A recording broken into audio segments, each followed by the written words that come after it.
hlboké, tmavé, pigmentové flaky. Pred dovolenkou hektika, po dovolenke ešte väčšia. Pred dovolenkou nervy, po dovolenke opäť nervy.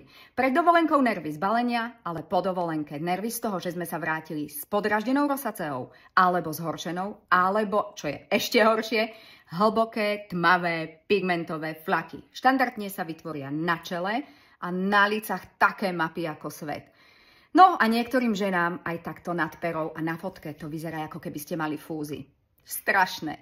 Napíš do komentáru chcem a pošlem ti moju dennú aj večernú rutinu, ktorú už roky aplikujem práve na dovolenke, ktorá sa odlišuje od toho, čo ja bežne cez rok používam doma, ale najmä táto rutina mi zabránila, aby som sa po žiadnej dovolenke nevrátila s rosaceou, na ktorú som trpela v minulosti roky rokúce, a aby som nedostala ani pigmentové fľaky.